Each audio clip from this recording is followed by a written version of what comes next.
Hello, YouTubers. This is my blog from the coronavirus. Today is my 20th day, and I wanted to share my experience. So, if someone goes through what I went through, maybe they read little guidance to help you out during the course of this infection. Um, what happened to me in my illness and the symptoms that maybe if someone out there also gets these symptoms, then we can share something that will give you guidance from my experience. So on December 1st, I started getting sick with a cough, not being aware it was the virus. On November 28th, my roommate was complaining about being achy and his body was hurting, sore. So we didn't think anything of it. We didn't realize, we weren't aware that it could have been the virus. So I went to work on December 1st. I was working already, and on December 1st, which was my last day at work, I started getting chills. And I thought it was just, the cough, cold, because it's cold here in Vegas.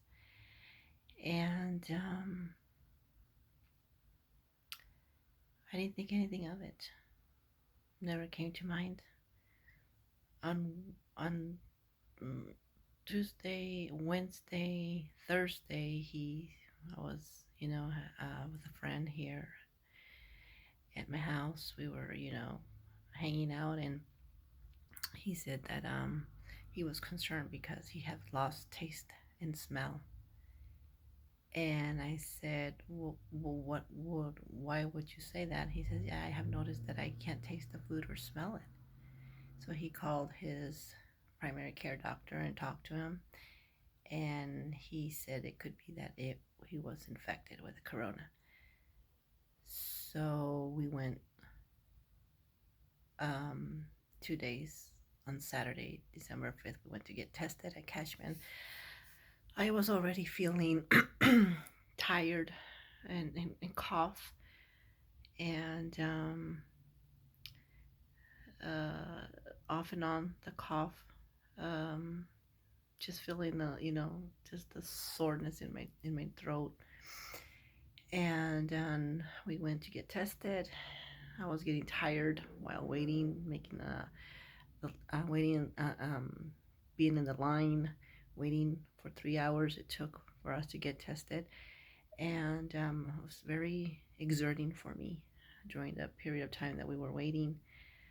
It was very hard for me to breathe wearing the mask.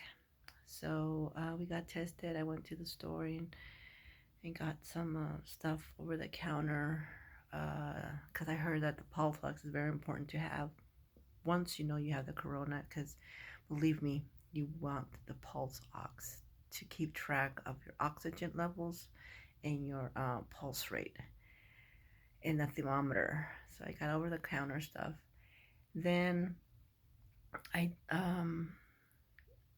came home Saturday evening. We were notified that we were both positive, and on Sunday the infectious control department called and let us know that we have to be quarantined for 10 days. Make sure that 2 days after the 10 days, 2 days, if there was no fever without taking any medication, then we were able to leave. Well, as of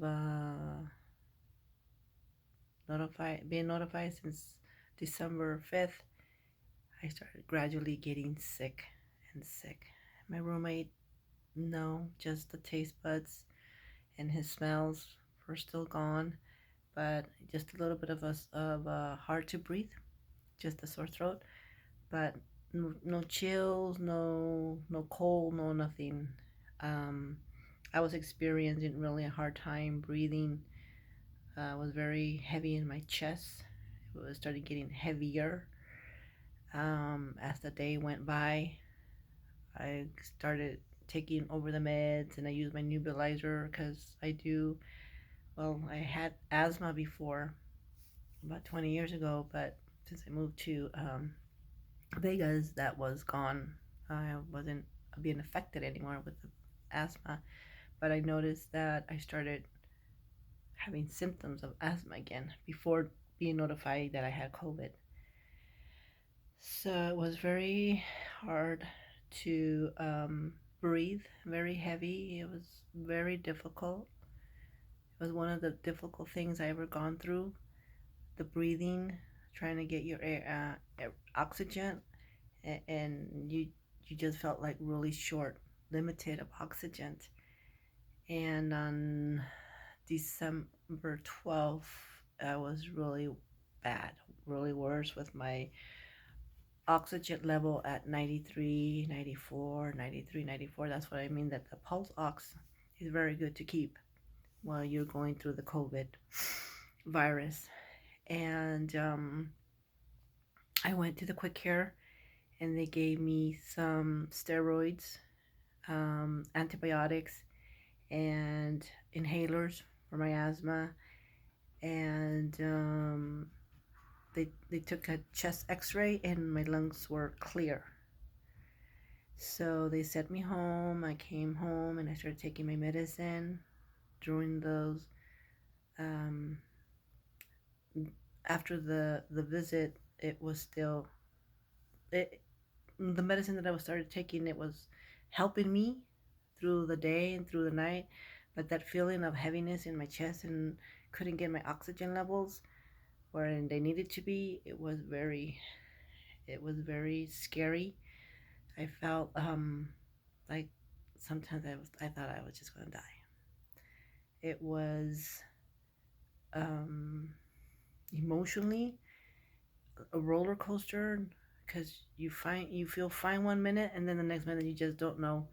It's like you can't get your breath anymore, and I started panicking. I started panicking because I didn't know how to handle it, what to do, or to make me feel better, because there's nothing that helps, because the virus, there's no medicine for the virus.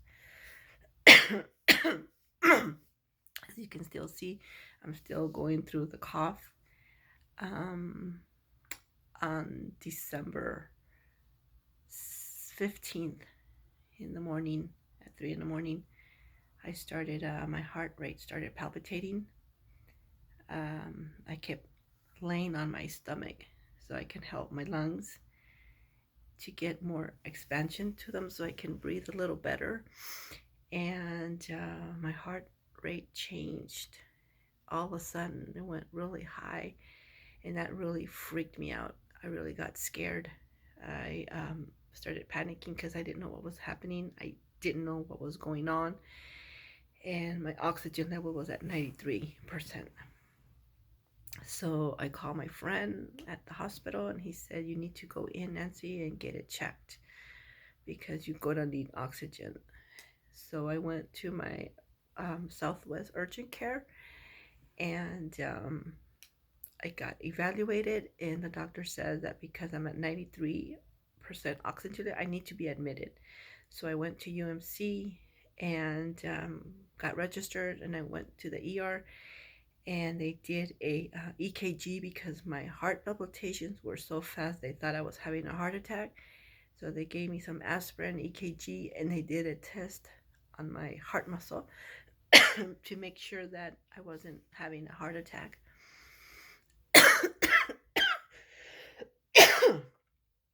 It cleared. I was there for 2 hours and then they discharged me because they said as long as you're showing 9 and above, they can't admit you. You have to be below 90. So I came home. They ordered some antibiotics, and that day, I just just was so afraid and I couldn't understand what was going on or what was happening to me because I was told that I had pneumonia. So after gone to the quick care on the 12th, on the 15th, I developed pneumonia. Both of my lungs were affected.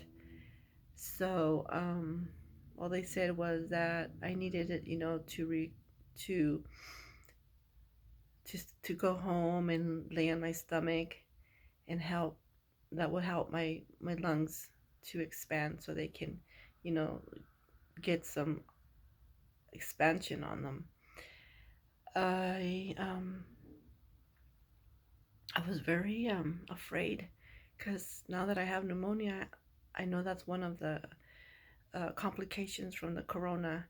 So now something else to worry about because I I didn't know that. I mean, I knew that there was a respiratory, but I didn't know that I was going to get the pneumonia. So that to me was like a shock. And I didn't know how to, my emotions didn't know how to handle that. I didn't know whether to cry or be scared. Um, I got really, concerned because it's very delicate, and your emotions are going to be all over because you're sick and you don't know what to do and how to handle at that moment that is happening. So um, I just been, taking my antibiotics. I called my doctor and I scheduled a appointment, teleconference, to let her know that I was at the hospital and what is it I needed to do. And she said, since I already taking the antibiotics and I got the steroids beforehand, that helped me for to go through this process with the pneumonia. Because usually that's what they do. They give you steroids and antibiotics. Usually it's about 2 rounds of antibiotics. So it's been 15th, 16th, 17th, 18th, and today is the 20th since I went to the hospital. It's been 5 days, and it's been, no, actually 4 days because today's the 19th. It's been a little progress every day. I still cough, as you can see from previous minutes ago. I still cough, and I still feel the heaviness in my chest. I am sleepy now, more on my stomach, um, about 5 hours. I try to be on my stomach for now because it's kind of hard to sleep on your stomach when you have a little bad back. So I put a lot of pillows under me. I have my higher from the chest up a little more elevated than from my lower part of my waist. And I try to move, drink a lot of water. It's very important to get the hydration in your body because when I went to the hospital, that's what caused the dehydration for my heart to beat rapidly because I was dehydrated. So that what caused the heart rate to accelerate. And now that I am aware, I make sure that I drink plenty of water that what I require to drink. I downloaded the app that helps me to keep track of how much water I'm intaking, and it helps right now too with to flush because of the pneumonia. I want to flush and helps the mucus to break the mucus down too. So that laying on my stomach, and as you can see, I am leaning against the wall. I am sitting straight up. That helps a lot with your chest and respiratory area. But I have to alternate and make sure that I'm switching either to my side, which sometimes I just like lay on the side like that, and just kind of put a towel to make a little pillow just to kind of like rest. And then I turn an hour, 2 hours later, I turn to my other side, and I've been doing that for the last 2 weeks. I'm not able to fully lay down on my back. I haven't tried it because it's really hard to breathe. And I try to sit up, and I'm constantly checking my pulse. I I went through so much being scared that I now have this pulse ox with me all the time to make sure that my oxygen levels are where they needed to be above 95%, where I am now. I've been the last 4 days at 95%, 95% through 98%. It's been daily reading. I take my temperature. I have not had temperature within a week, but I still take it just to make sure that I'm on, the right track of healing, recuperating. Um, the pulse ox, I think that with all these emotions and your mind starts, you start feeling or believing that things are going through, with you, and sometimes it's just the mind, and the pulse ox just, because it's always changing constantly. You don't have a steady reading, and that throws you off. So I started to kind of like letting it go slowly and not be looking at the pulse ox constantly, because that was overwhelming to see all these changes. And then now I started knowing that it was my mind. So that too was an experience, and I'm sharing that because it is very frightening. And I wanted to, be transparent about it. So whoever's out there and is going through this this virus, the coronavirus, that maybe this video will help you kind of where you at or what you're going through, and see if it will give you some kind of at least to calm to bring some calmness to you, or a little clarity of what you're going through. Because I thank I thank God that I had a friend that went through the process, that she had pneumonia, she had the corona, and she would share her story, and that would help me to to understand where I'm at, and how her and I could have similarities in the experience, and that will give me some soothing to know that this is a process, because everybody is different, but at least one or another of the symptoms, that is the same experience, that you're the breathing and the pneumonia. So I just wanted to share, and hopefully that every day it's a new day, and that we're recuperating day by day. It took my friend 3 months to heal from the pneumonia, and I was told that that's what normally is what takes, about 3 months for the lungs to um, heal from the pneumonia, and then we'll just have to see in what damage or tissue damage was done. So God bless you, and I really really understand what you're going through. Yes, it is an experience that I never ever thought that I was going to go through, or lived through it. Bye.